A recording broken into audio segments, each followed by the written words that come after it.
menarik kuliah di Maroko tuh seperti apa sih yang kira-kira, wah ini Maroko nih seru banget nih buat tempat sekolah gitu. Kira-kira apa? Silakan Ahi sambil dijawab. Oke, baik Kak Alia. Kalau menariknya Maroko itu yang pertama karena untuk S1 itu dia nggak ada absen. Kita Oh, nggak ada absen, jadi mau masuk ke enggak itu terserah.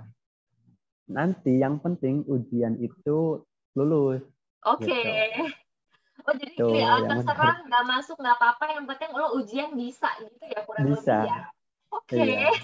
Lucu juga ya kayak gitu ya. Oke, oke, oke. Terus apa Nah, lagi nih? Makanannya mungkin makan, terus nah suhu udara untuk gimana tuh?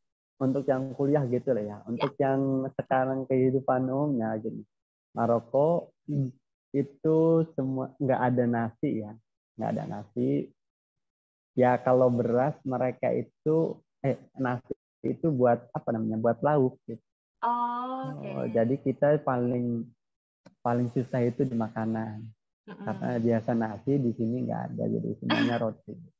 Nggak kenyang ya, nggak kenyang kalau Iya, nasi. Oke, oke. Terus oke. untuk dosennya, sistem belajarnya tuh di sana gimana tuh Kak kalau di kelas? Nah, di kelas itu kayak dosen lebih cuman ini aja, kayak apa harus presentasi, dosen presentasi udah jam 2 jam ya, dua Oh, jam selesai udah gitu. Nah untuk tugas-tugas yang untuk tugas-tugas segala macam gimana tuh? tugas-tugas kadang ada itu tugas ngeringkas, ngeringkas ada lagi tugas yang ini presentasi. Kita suruh Hmm, ngambil tema dan presentasi ya semuanya pakai bahasa Arab gitu. Nah oke. dan menariknya lagi di sini bahasa Perancisnya. Nah kita itu selalu walaupun jurusan agama Hmm. ada ininya, ada pelajaran bahasa Inggris atau bahasa Perancisnya. Oke, oke, Gitu. oke. Mungkin itu Oke. yang pelajaran. Ada yang paling Oh ya Kak ya di sana ya, Aki ya. kalau enggak kalau hidup sendiri itu agak mahal sih. Karena Oh gitu.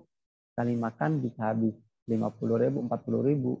Oke, sama aja berarti kayak di sini ya, mahal Iya. juga. Oke, lanjut ke pertanyaan kedua dari Haidar Depok. Izin bertanya Kak, apakah taklim atik hanya untuk studi S1 aja atau S2 juga ada Kak? Silakan dijawab Kak. Oke. Oh, ini Nah, bisa. ada lagi pertanyaan, sorry bentar sekalian. Dan juga, dan apakah beasiswa uang saku yang diberikan pihak beasiswa itu cukup untuk kebutuhan sehari-hari atau masih kurang, Kak? Oh, tadi ini uang udah kita bahas sebenarnya cukup. Oke, tapi boleh ditambahkan lagi, silakan. Oke, untuk yang talim atik itu ada ya. Ada satu S2 sampai kan dari mulai tidak apa SD, SMA, SMP, SMA, S1, S2, S3 ada talim atik. Jadi kalau lolos di talim atik apa ya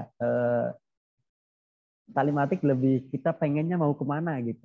Kalau kita dari Indonesia udah lolos nih lewat PBNU itu udah lolos, maka di sini tinggal kamu mau daftar mana S1, S2, S3 gitu.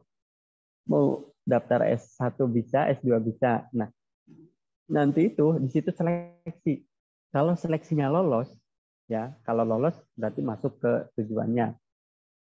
Kalau enggak, di talim atik itu bisa turun ke bawahnya gitu. Dan nanti itu beasiswanya beda-beda. Nah, paling yang susah itu di talim atik, pelajarannya banyak dan enaknya talim atik itu semuanya dijamin Kak. Kita dapat uang saku, kita dapat makan, kita dapat asrama. Jadi ya udah tinggal belajar aja. Eh, Enak banget gitu. Untuk yang Oke. Korowiyin itu Kak, Korowiyin itu kita dikasih di ini kita beasiswanya tuh lewat langsung ke rekening kita. Jadi kita punya rekening di sini. Langsung tiap bulan ngalir terus gitu. Oke, apa yang membedakan antara beasiswa dari jalur Kementerian Taklim Alih, Wakaf, dan AMCI? dan AMC. Terus habis itu beliau bertanya lagi, apakah jalur pendaftaran kuota dan fasilitas yang diberikan berbeda? Silakan Kak untuk menjelaskan. Oke. Untuk yang beasiswa AMSI ya, beasiswa AMSI itu untuk beasiswa dari Indonesia lewat Kemenak itu akan masuk ke AMSI. Nah, AMSI itu beda dengan yang Ta'lim Atik.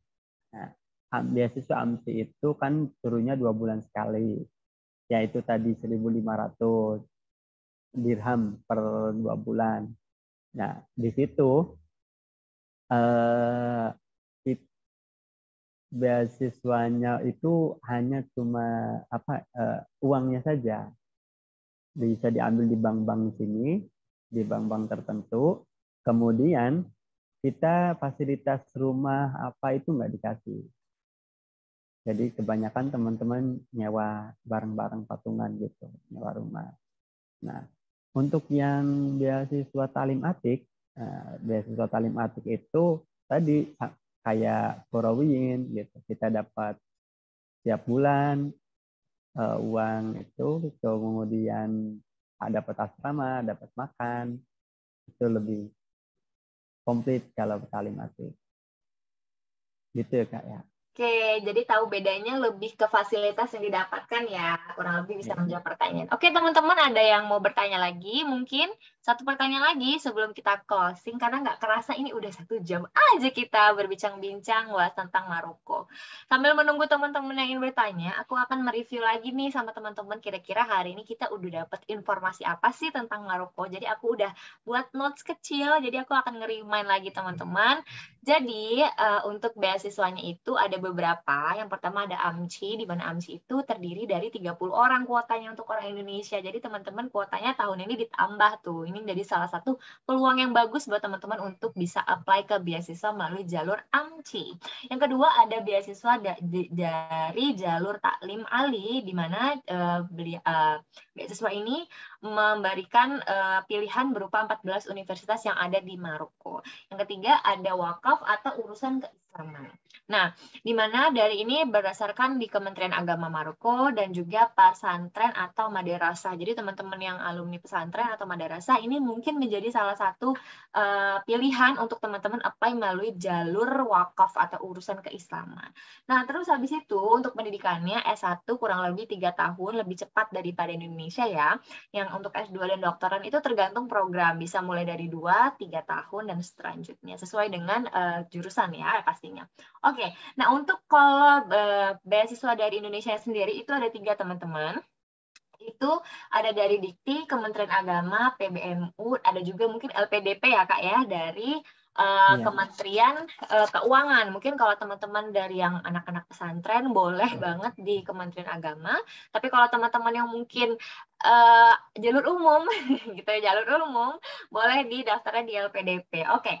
Nah, sekarang kita membahas tentang syarat nih. Syarat-syarat apa sih yang bisa kita ajukan sepertinya untuk daftar beasiswa yang ada di Maroko? Yang pertama itu ada jalur resmi seperti yang tadi udah aku sampaikan. Teman-teman kepoin aja Instagram. Instagram. Teman-teman kepoin aja website atau link resmi dari pemerintah seperti Kementerian Agama, PBNU, atau juga Kementerian Keuangan untuk daftar beasiswa seperti LPDP, atau boleh langsung kunjungi Instagramnya PPI Maroko ya Kak ya? Apa Kak namanya? Oke, jadi mungkin teman-teman yang lebih pengen keep in touch sama teman-teman yang ada di Maroko, boleh langsung follow Instagramnya @PPI Maroko. Yang kedua, habis itu akan ada visa study, di mana visa study itu dibutuhkan kalau teman-teman udah keterima ya. Terus habis itu ada surat keterangan kesehatan, habis itu nanti kalau teman-teman udah sampai ke Maroko, jangan lupa tes lagi, karena tadi kayak kakaknya bilang, nanti akan diverifikasi dengan dokter yang ada di sana. Dan jangan lupa yang vaksin ya, surat vaksin, jadi harus vaksin. Ngomong-ngomong vaksin, di sana pakai vaksin apa Kak di Maroko? Ada Sinopharm sama AstraZeneca. Oke, jadi mirip-mirip sama yang di Indonesia lah. Kalau aku di Singapura kita pakainya Pfizer. Oke, lanjut. Untuk dokumen itu basic teman-teman, seperti ijazah, transkrip nilai, akte, paspor, dan itu semua harus dilegalisir ya. di Kementerian Kehukum atau HAM atau translator tersumpah ya Kak ya. Jadi itu diterjemahkan kedua bahasa, boleh ke Arab atau ke Perancis. Nah, tapi kalau misalnya mau lebih valid lagi ke bahasa Perancis gitu. Oke, selanjutnya ada seleksi kemampuan, dan ini seleksinya itu ada beberapa tahap. Yang pertama ada hafalan 2 juz minimal, terus kemampuan bahasa Arab, tertulis, lisan juga ya. Terus habis itu kalau ada salah satu untuk di beberapa jurusan tertentu atau beasiswa tertentu, teman-teman diharuskan untuk menghafal 10 juz Al-Quran dan juga kitab-kitab ya Kak ya. Benar ya? Iya. Oke. Terus bagian terakhir itu seleksi dari Kementerian Agama. Nah, teman-teman kalau mau daftar dari Kementerian Agama itu nanti ada online websitenya di diktis.kemenag.go.id atau teman-teman bisa googling aja nih biar nggak salah nih kan. Kira-kira kementerian apa aja sih yang buka? Aku tadi kasih tahu ada Kementerian Agama, PBNU, ada juga Kementerian Wakaf dan juga Kementerian Keuangan untuk LPDP jalur umum ya. Nah, terus habis itu nanti teman-teman disuruh nyiapin pas foto sebanyak 2 lembar untuk 3x4, terus habis itu ijazah sama ditranslate juga. Terus habis itu tes tertulis, wawancara bahasa Arab, dan juga hafal kurang lebih 2 juz dan juga pengetahuan umum tentang Islam. Masa nggak bisa ya Kak ya? Kita kan muslim ya, harus bisa dong. Masa rukun iman, rukun Islam nggak bisa sih? Oke, sepertinya